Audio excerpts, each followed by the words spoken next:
Hi friends, அஸ்ஸலாமு அலைக்கும். Welcome to taste with us Tamil. இன்னைக்கு நாம சுவையான ஒரு குஸ்கா ரெசிபி தான் பார்க்க போறோம். நம்ம சேனலை நீங்க முதல்ல பார்க்குறீங்கன்னா மறக்காம சப்ஸ்கிரைப் பண்ணிக்கோங்க ஃப்ரெண்ட்ஸ். வீடியோ பிடிச்சிருந்தா ஒரு லைக் கொடுத்து எங்களுக்கு சப்போர்ட் பண்ணுங்க. வாங்க ரெசிபி எப்படின்னு பார்க்கலாம். ஒரு குக்கர்ல 2 டேபிள் ஸ்பூன் நெய் சேர்த்து 1/4 கப் தேங்காய் எண்ணெயும் சேர்த்து எண்ணெய் சூடானதும் 5 ஏலக்காய், 3 பட்டை, ஒரு அன்னாசிப்பூ, 6 கிராம்பு, 2 பிரிஞ்சி இலையும் சேர்த்து நல்லா பொரிய விடணும். இப்போ நறுக்கி வச்ச 400 கிராம் பெரிய வெங்காயத்தை சேர்த்து வெங்காயம் சீக்கிரமாக வதங்குறதுக்கு 1 டீஸ்பூன் உப்பு சேர்த்து நல்லா கலந்து விட்டு வெங்காயம் பொன்னிறம் மாற வர வதக்கி விடணும். 4 டேபிள் ஸ்பூன் இஞ்சி பூண்டு விடு சேர்த்து 5 நிமிஷம் நல்லா வதக்கி விடணும். இஞ்சி பூண்டோட பச்சை வாசனை போனதும் 3 நறுக்கின தக்காளி சேர்த்துக்கணும்.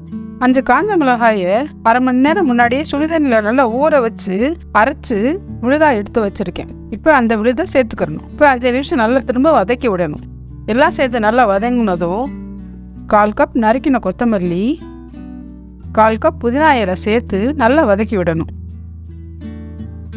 இப்போ அரை கப் தயிர் சேர்த்து நல்லா கலந்து விட்டு 10 நிமிஷம் நல்லா மசாலா கலவையை வேக விடணும்.